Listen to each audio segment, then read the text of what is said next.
DZRH, member, kapisanan ng mga broadcaster ng Pilipinas.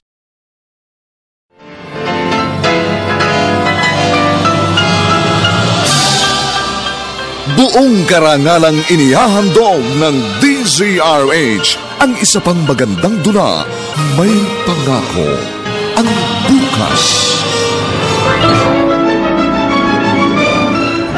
Grabe ka naman magbiro, Lord. Ganyan ka ba talaga? Mahilig ka ba sa mga sorpresa? Bakit naman ang pinakamahalagang tao pa sa buhay ko? Bakit siya? Dapat ako. Sana ako na lang. Sana ako na lang! May Pangako, ang bukas. Kasaysayan ng mga kaluluwang lupaypay na ang pusong hapong-hapo sa tindi ng malabis na pagdurusa. Subalit sa kabila ng lahat, huwag kalilimutang paglipas ng isang dapit hapon ay sisikat ang araw na magsisilbing tanglaw sa sinumang tinakasan na ng kawalang pag-asa. Dahil sa likod ng mga hinagpis ay may naghihintay na ligaya. Sa bawat kabiguan ay may makakamit na tagumpay, laki pang pangarap na sa bawat himaymay ng laman ay muling mabuhay ang dugong nananalaytay sa mga ugat at unti-unting mauusal ang mainspirasyong mga katagang. May Pangako, ang bukas. May Pangako, ang bukas. Isa na namang natatanging dulang pangradyo na inyong aabangan at kalulugdan, mag-iiwan ng mga magagandang halimbawa at aral. May Pangako, ang bukas.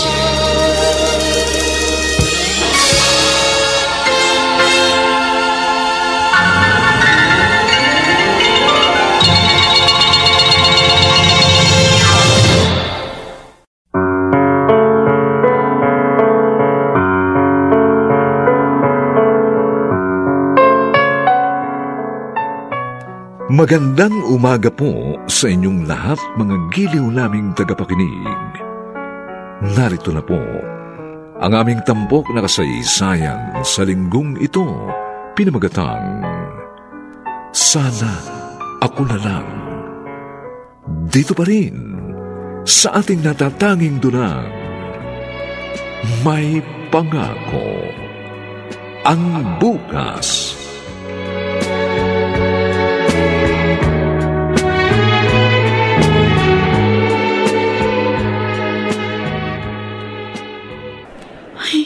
Late na ba ako? Magsisimula na yata ang competition. Tagal kasi ng van kanina eh. Nasaan na ba si CK? Sabi niya pangatlo siya sa mga magpe-perform. Ay, ayun. Nakaupo na siya sa stage. Asa na kaya si ate? Magsisimula ng competition. Hindi na nga makakatating si na mama at papa. Wala pa siya.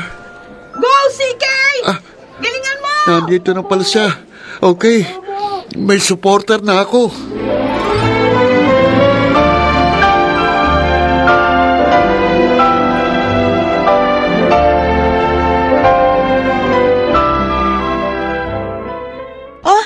Ako na magbibit-bit nitong trophy mo. Ayoko. Sa'yo na itong bag ko. Uy, grabe to. Ayaw mo man lang ipahawak sa akin yung napanalunan mo. Unang beses ko ito na manalo sa singing contest, no? Pero hindi ito yung unang beses na manalo ka sa competition. Ang dami mo na nga sinalihan eh. Palagi ka namang nananalo. Kaya nga, alam mo, proud na proud ako sa'yo. Lagi kitang pinagyayabang sa mga kaibigan ko. I know, right? Lumaki na naman ang tenga mo. Tara na nga. Teka, hindi ba tayo dadaanan ni Papa? Tinext ko na. Hintayin natin doon sa may unahan. Madilim dito. O sige. Salamat ate ha. Sa lahat ng competitions ko, kahit wala si na mama at papa, palagi kang dumarating. Sabi ko naman sa'yo, number 1 fan mo ako.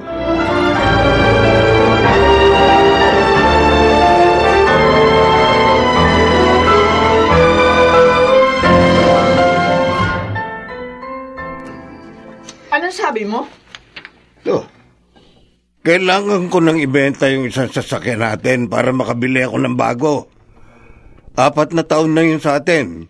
Kailangan ko ng mas maaasahang sasakyan, lalo na't madalas akong bumabiyahe ngayon. Okay pa naman yung sasakyan mong yun Unahin na muna natin ang tuition ni CK. Sapat pa naman ang sweldo mo para sa kanya, di ba? Si Mary naman, konti na lang ang kailangan bayaran ngayon. Ako, Danilo, hayang ka na naman Inuuna mo na naman yung mga bagay na hindi dapat gawing prioridad. Hindi prioridad? Paano ako makapagtatrabaho na maayos kung wala akong sasakyan? Ang sabihin mo, gusto mo ng bagong sasakyan para ipagyabang sa mga kaibigan mo? Bakit ba kapag may gusto kong bilhin na pangangailangan ko, ganyan lagi iniisip mo? Bakit para sa akin lang ba ang sasakyan? Ginagamit naman natin yun At saka ang kinikita ko sa trabaho, para sa akin lang ba? Para sa atin lahat yun. Bakit ba palagi mo pinalalabas na parang wala akong kontribusyon sa pamilya natin? So, ilalatag mo na naman ngayon ang victim card mo, ha? Aping-api ka na naman.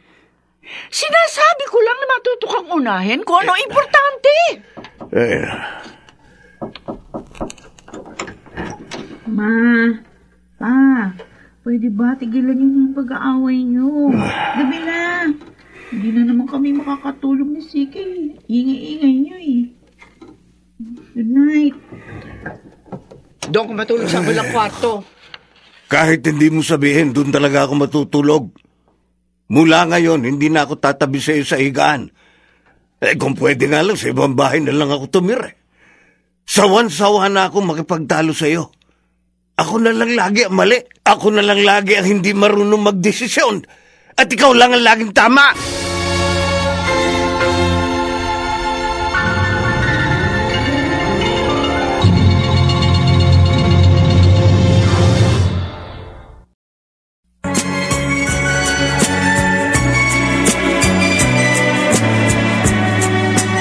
At ngayon, balikan natin ang tampok na kasaysayan sa ating dulang. May pangako ang bukas.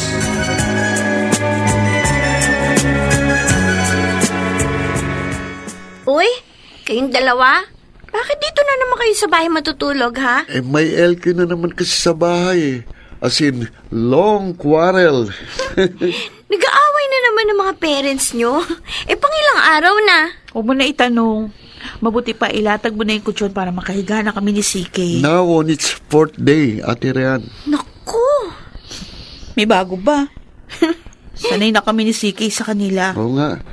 Hindi naman kami magtataka kung isang araw sabihin nila na maghihiwalay na sila.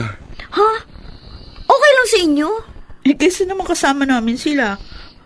Sa isang bubong pero wala namang katahimikan. Pwede naman kaming bumisita lang sa kanila. Kung may pera nga kami ni ate, baka bumili na kami ng sarili naming bahay.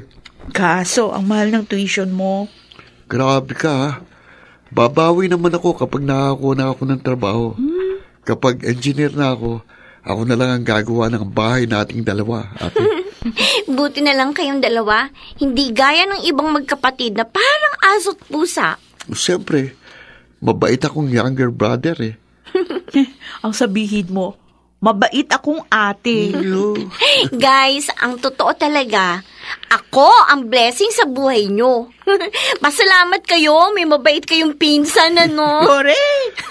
Ikaw talagang the best, Rian. Kasi kung wala ka, walang kukup-kup sa amin kapag ganitong bigla naming naiisipang maglayas.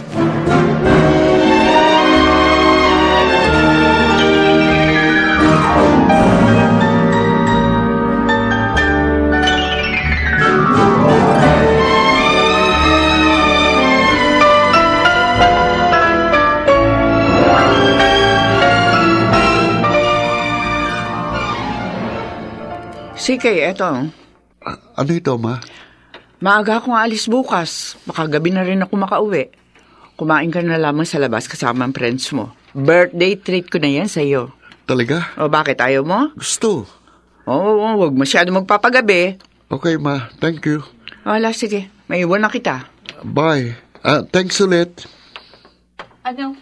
Wala siya bukas? Wala raw, ate. Okay lang ba talaga sa'yo na hindi tayo nagse-celebrate ng birthday mo? Ikaw nga, nung high school pa yata last birthday celebration mo, na-complete tayo eh. Si Kay? Okay lang, ate. Okay lang ako. Uy, pwede ka magpakatotoo kapag harap mo ako, ha? Hindi mo kailangang magpanggap. Ano ba naman magagawa ko? Tama naman si mama at si papa. Kailangan nilang magdoble kayod para maibigay nilang ganitong klaseng buhay sa ating dalawa. Ito na lang ang iniisip ko. Kapag tapos na akong mag-aaral, maaari na silang magretiro sa pagtatrabaho. Siguro sa panahon yon, mas magkakaroon na tayo ng panahon para sa isa't isa. Alam ko nahihirapan din sila at ayoko nang gawing komplikadong lahat. Ayos na sa akin ang palagi kang nandyan, ate, para sa akin. Katumbas mo na sina mama at papa. Ay, binubola mo lang ako para payagan kitang mag-sleep over bukas sa mga kaibigan mo. Uy, hindi, ate, ah. Talaga? Oo, totoong sinasabi ko. Masaya akong may ate na kagaya mo. Hindi kita ipagpapalit. Kaya huwag ka muna mag-aasawa, ha? Hoy, 23 pa lang ako. Wala pa sa isip ko yung pag-aasawa.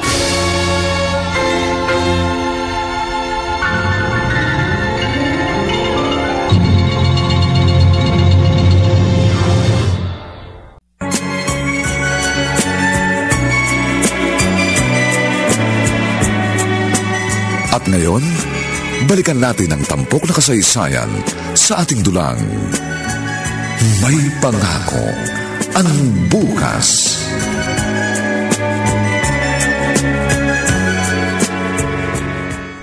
Ba, ano itong nasa ibabaw ng kama ko?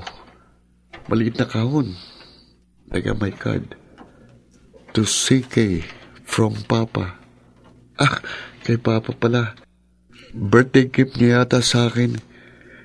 Ngayon pa lang niya naibigay.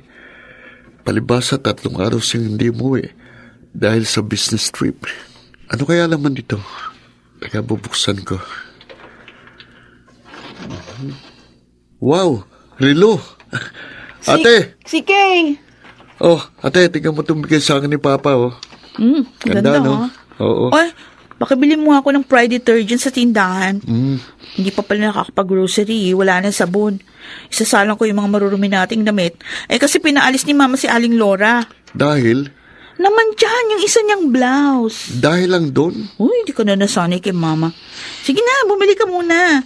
Mamaya pagkatapos ko maglaba, samahan mo ako mag-grocery, ha? Okay. Sige, teka lang. Pwede mo bang isuot sa akin itong regalong relo sa akin ni Papa?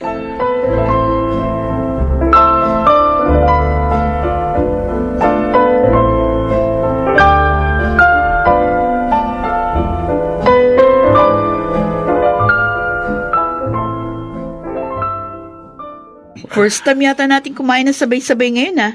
Anong meron? Oo nga. At saka mukhang ngayon ka lang uli nagluto para sa amin, Ma. Kumain na muna tayo. Ang sarap nito. Oo nga, ate.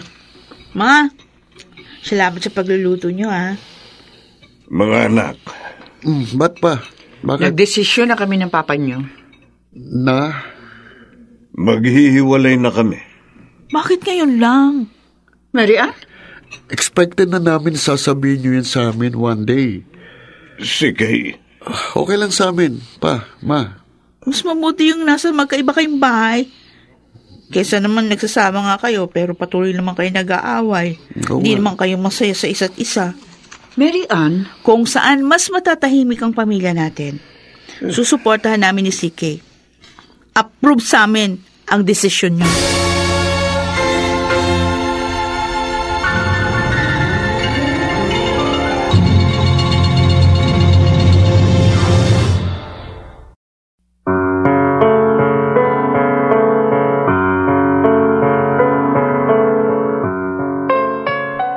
Matatapos na ang kalbaryong pinapasan ng magkapatid dahil sa mga magulang nilang hindi magkasundo. Subalit, ito nga ba ang mas mainam na desisyon para sa kanilang pamilya?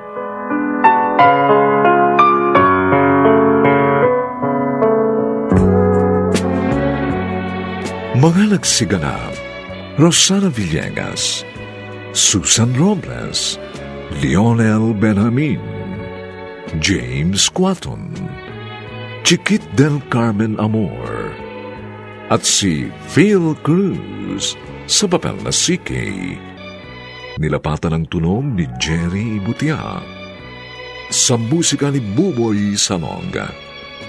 Superbisyong teknikal nina Eric Lucero at Bong Muyar. Ang kasaysayang ito'y mula sa panulat ni Rita Labanon. At sa direksyon ni Robert Bobby Cruz. Ito po ang inyong kaibigan June Martin Legaspi, nagaanyayang huwag po ninyong kaliligtaang sundan at pakinggan ang mga susunod pang kabanata ng kasaysayang ito. Sana ako na lang. Dito pa rin, sa ating natatanging dulang, may pangako ang bukas.